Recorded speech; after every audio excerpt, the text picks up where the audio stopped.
Start. স্নেহ ছাত্রছাত্রী Agartala high মাদ্রাসা class 5, 6, 7 প্রত্যেকের জন্যই, কিন্তু স্পেশালি এটা 5 এর জন্য।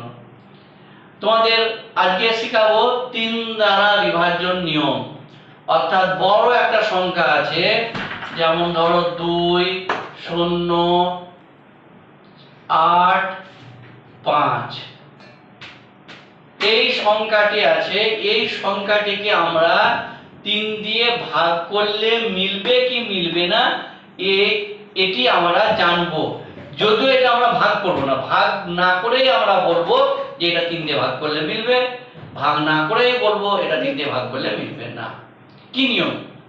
এক্ষেত্রে খুব সহজ নিয়ম হচ্ছে যে এই সংখ্যাগুলো সব কটাকে যোগ করব। তাহলে হচ্ছে কত, প্রথমে আছে কত, 2 প্লাস 0 প্লাস 8 প্লাস 5 দিয়ে যোগফল হলো কত, দেখো 8 আর 2 10 আর 5 15, 15 সঙ্গে যদি 0 যোগ করা হয় 15ই হয়। 15 0 যদি যোগ বিয়োগ কোনো সংখ্যার সঙ্গে করা হয় তাহলে ওটার কোনো ভ্যালু থাকে না। তাহলে 8 এর সঙ্গে 5 এর যোগ করলে 13, 13 সঙ্গে যোগ করলে 0 13ই হয়, 13 সঙ্গে 2 যোগ করলে হলো কত, 15। এবার 15কে আমরা 3 দিয়ে ভাগ করব। কত দিয়ে ভাগ করব? 3 দিয়ে ভাগ করব। কিভাবে? অর্থাৎ ছোট 5 এর ছেলেরা বা মেয়েরা তোমরা 3 এর ঘরের নামটা পড়ো।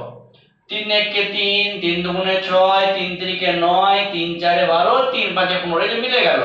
অর্থাৎ ভাগ করলে কত হলো, 5। অর্থাৎ যদি মিলে যায় তাহলে এই সংখ্যাটা বলবো আমরা 3 দ্বারা বিভাজ্য।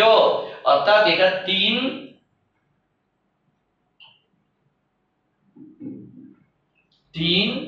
দ্বারা বিভাজ্য।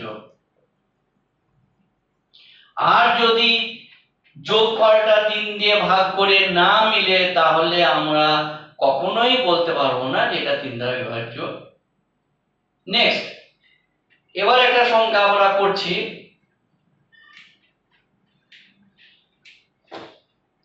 1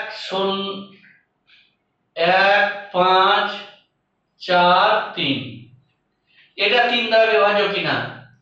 তাহলে এক্ষেত্রে আমরা সব 4 আর 3 এর যোগ করব, কত হলো 7, 7 আর 1 8, 8 আর 5 13, যোগফল হলো কত, যোগফল হলো 13। অর্থাৎ 13 কে আমরা যদি 3 দিয়ে ভাগ করি, 3 চারে 12, 3 পাঁচে 15, অর্থাৎ 13টা ভাগ করলে মিলবে না। তাহলে এটা এই সংখ্যাটিকে যদি আমি 3 দিয়ে ভাগ করি তাহলে মিলবে না, তাহলে মিলবে না, মিলবে না 3 দ্বারা ভাগ করলে।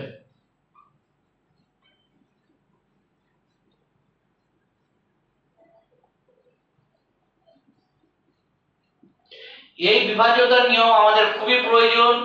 ক্লাস 5 এর ছেলেমেয়েরা যারা আছো, এটা যখন আমরা লসাগু করব তখন এটা আমার ভীষণ কাজে লাগবে, গসাগু করতে গেলে কাজে লাগবে, গুণনীয়ক বার করতে গেলে কাজে লাগবে, উঁচু ক্লাসের ছেলেদের বর্গমূল বের করতে গেলে কাজে লাগবে, কাটাকাটি করতে গেলে কাজে লাগবে।